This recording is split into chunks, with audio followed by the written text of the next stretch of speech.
Good morning all of you. मैं LB सागर GSC academy में आप सभी का स्वागत करता हूं। पिछले क्लास में हम लोग के बाद नालंदा विश्वविद्यालय के इतिहास के बारे में जानने थे, जिसको आप लोगों ने बहुत अच्छे तरीके से देखा।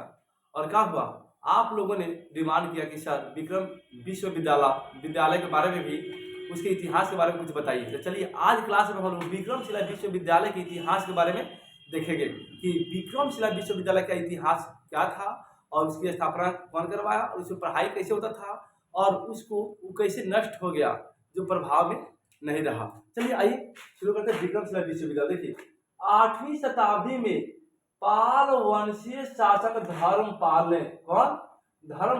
ने भागलपुर में इस विश्वविद्यालय की स्थापना करवाया। देखिए 8वीं शताब्दी में पाल वंशीय शासक यानी पाल वंश के शासक धर्मपाल ने भागलपुर के निकट विक्रमशिला विश्वविद्यालय की स्थापना करवाया। यहाँ पर बौद्ध धर्म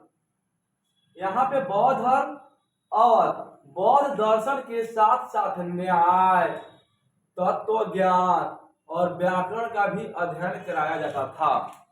यहाँ पे जो था विक्रमशिला विश्वविद्यालय में बौद्ध धर्म से संबंधित, दर्शन से संबंधित और तत्व ज्ञान का, व्याकरण का और न्याय का भी अध्ययन कराया था। इस विश्वविद्यालय के प्रतिभाशाली विद्वान दीपांकर था, जिसने लगभग 200 किताबों की रचना की। विक्रमशिला विश्वविद्यालय के ही एक प्रतिभाशाली छात्र था, कौन? दीपांकर, जिसने लगभग 200 किताब की रचना कर दिया था। दीपांकर तिब्बती राजा के निमंत्रण पर तिब्बत गया।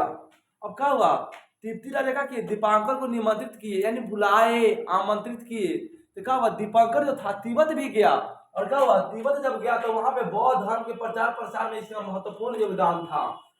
तिब्बत में जाके बौद्ध धर्म के काफी प्रचार प्रसार किया। कौन? दीपांकर। विक्रमशिला विश्वविद्यालय में अध्ययन के लिए आने वाले तिब्बती छात्रों के लिए एक अलग से अतिथिशाला था। यानी विक्रमशिला विश्वविद्यालय का अधिकांश जो सर्वाधिक जो छात्र आते थे तिब्बत से आते थे।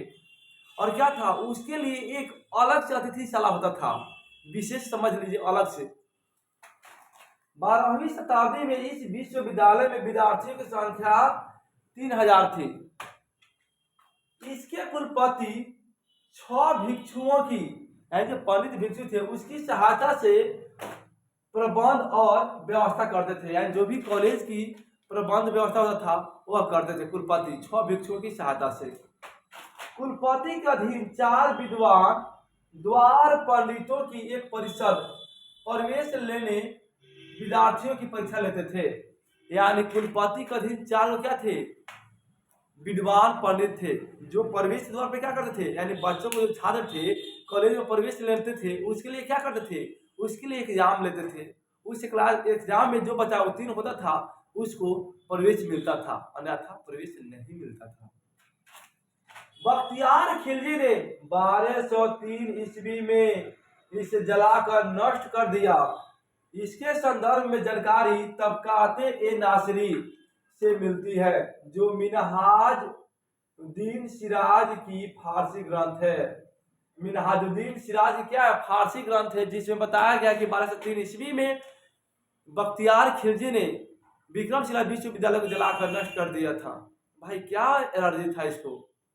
यानी देखिए हम लोग देखे थे नालंदा विश्वविद्यालय को 1199 में क्या कहता है, यही बख्तियार खिलजी उसको भी जला कर राख कर दिया था। नालंदा विश्वविद्यालय में क्या था, काफी पुस्तकालय था और वह पुस्तकालय लगभग 3 महीने तक जला।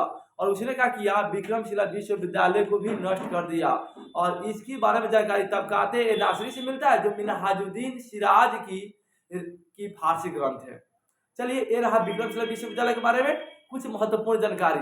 चलिए आप लोग को वीडियो अच्छा लगे तो आप लोग कमेंट करिए, वीडियो को लाइक करिए और अपने दोस्तों में शेयर करिए और चैनल को सब्सक्राइब कीजिए।